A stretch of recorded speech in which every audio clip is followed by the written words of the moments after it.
வெறும் 10 நிமிஷத்துக்குள்ள ரொம்ப ஈஸியான ஒரு கஸ்டர்ட் ரெடி பண்ணோன்னா இது வந்து சூப்பரான ஒரு ஆப்ஷன். இதில் வந்து நம்ம முட்டை கிடையாது, நம்ம பேக் பண்ண போகிறதில்ல, ஸ்டீம் பண்ண போகிறதில்ல.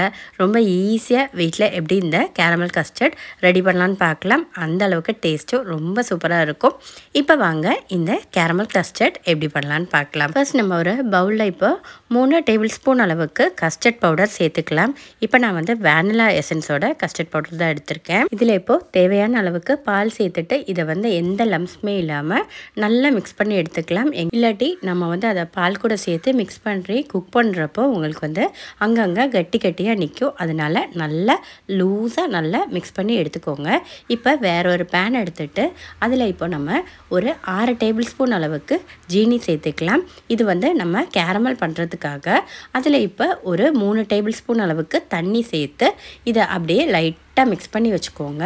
லோ ஃப்ளேமில் வைக்க வேணாம். லோ ஃப்ளேமில் வச்சிங்கன்னா உங்களுக்கு வந்து கிறிஸ்டல் மாதிரி ஃபார்ம் ஆகும். ஹை ஃப்ளேமில் வச்சிட்டிங்கன்னா சீக்கிரமாக அது வந்து கரிஞ்சு போயிடும். அந்த ஸ்மெல் வந்து அந்த டேஸ்ட் வந்து மாறிடும். இப்போ பார்த்திங்கன்னா கரெக்டாக ஒரு லைட் ப்ரௌன் கலர் வந்துருச்சு. இப்போ வந்து எந்த பாத்திரத்தில் நம்ம செட் பண்ண போகிறோமோ அந்த பாத்திரத்தில் நம்ம இதை வந்து ஊற்றி நம்ம செட் பண்ணி வச்சுக்கலாம். நம்ம வந்து அடுப்பு ஆஃப் பண்ணோம்னா உடனேயே நம்ம அடுத்த நிமிஷமே நம்ம எந்த பாத்திரத்தில் செட் பண்ணோமோ அதில் சேர்த்துக்கணும். இல்லாட்டி வந்து உங்களுக்கு வந்து சீக்கிரமாக அந்த பாத்திரத்தில் இருந்து அது கெட்டி ஆயிடும். அடுத்ததாக வேற ஒரு சாஸ்பேன் எடுத்துக்கலாம். அதில் வந்து இப்போ ஒரு 1/2 லிட்டர் அளவுக்கு பால் சேர்த்துக்கிறேன். நல்லா ஃபுல் ஃபேட் மில்காக பார்த்து எடுத்துக்கோங்க. அடுத்ததாக இப்போது நம்ம வந்து ஒரு 6 table spoon 5 to 6 table spoon அளவுக்கு நம்ம வந்து ஜீனி சேர்த்துக்கலாம். ஜீனி வந்து நம்மளோட இஷ்டம்தான், நம்மளுக்கு எவ்வளோ வேணுமோ அந்த அளவுக்கு சேர்த்துக்கலாம். அடுத்ததாக இப்போ நம்ம மிக்ஸ் பண்ணி வச்சுருக்கிற அந்த கஸ்டர்டை நம்ம இது கூட சேர்த்துக்கலாம். நம்ம சேர்க்குறதுக்கு முன்னாடி இன்னொரு தடவை லைட்டாக நம்ம அதை மிக்ஸ் பண்ணி விட்டுட்டு பால் கூட சேர்த்துக்கோங்க. இது ஒரே ஒரு நிமிஷத்துக்குள்ளேயே டக்குன்னு இந்த மாதிரி கெட்டியாகி வந்துடும். இப்போ இதை நல்லா மிக்ஸ் பண்ணிக்கலாம். இதை இப்போ ஃப்ளேமை ஆஃப் பண்ணிக்கலாம். அடுத்ததாக நம்ம வந்து செட் பண்ணி வச்சுருந்த அந்த கேரமல் வந்து இப்போ நல்லா செட் ஆயிருச்சு. இப்போ இந்த சூடோடையே நம்மளோட அந்த கஸ்டர்ட் மிக்ஸை நம்ம இது கூட சேர்த்துக்கலாம். இது வந்து உங்களுக்கு ஒரு 1/2 மணி நேரம் ஃப்ரிட்ஜில் வச்சிங்கன்னா உங்களுக்கு வந்து நல்லா செட் ஆகி வந்துடும். சீக்கிரம் வேணும்னு நினச்சிங்கன்னா 1/2 மணி நேரம் ஃப்ரீசரில் எடுத்துகிட்டு வச்சிங்கன்னா செட் ஆகி வந்துடும்.